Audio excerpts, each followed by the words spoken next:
Bismillah ve elhamdülillah ve salatu ve selamu ala Resulullah.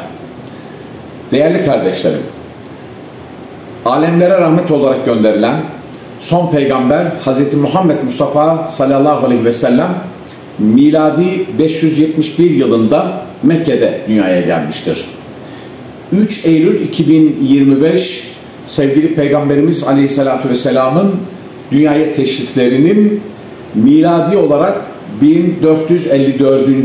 yıl dönümüdür. Ama hicri takvim esasına göre düşündüğümüzde Peygamberimizin doğumunun 1500. yılıdır bu sene. Bu yıl yani 2025 yılı 3 Eylül çarşamba günü Rebiül Evvel ayının 12. gecesi Peygamberimizin doğum yıl dönümüdür. Bu vesileyle Diyanet İşleri Başkanlığımız yurt içinde ve yurt dışında müftülüklerimizde ve Türkiye'nin her tarafında olduğu gibi yurt dışında da Peygamberimizin insanlığa getirdiği evrensel mesajı kadın erkek, genç ihtiyar her meslek ve meşrepten insana ulaştırmak için çeşitli programlar düzenlemiştir. Bu sene düzenlenen programlar sadece bir haftayla bir ayla sınırlı olmayıp 2026 Ağustos'un sonuna kadar devam edecektir.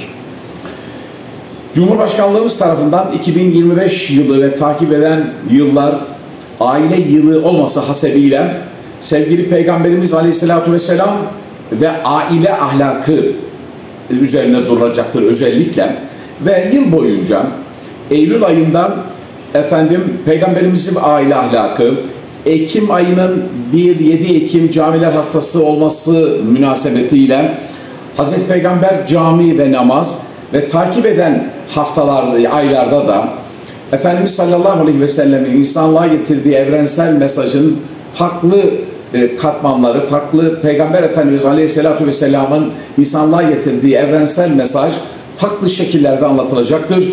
Peygamberimiz ve yardımlaşma, Peygamberimiz ve gençler, Peygamberimiz ve dezavantajlı gruplara yönelik çeşitli programlar yapılacaktır. Ben bu vesileyle sevgili Peygamberimiz Aleyhisselatü Vesselam'ın dünyaya teşriflerinin seneyi yıl dönümü vesilesiyle bizim Peygamberimizin ahlakıyla ahlaklanabilmemiz için elimizden gelen çabayı sarf etmeyi Cenab-ı Allah'tan niyaz ediyorum.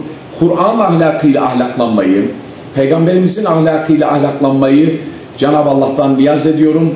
Bu vesileyle biz de Adıyaman Müftülüğü olarak çeşitli programlar düzenledik. İnşallah yıl boyunca düzenleyeceğiz. Bu vesileyle bütün vatandaşlarımıza, Adıyamanlı kardeşlerimize sevgilerimi, saygılarımı, muhabbetlerimi iletiyorum.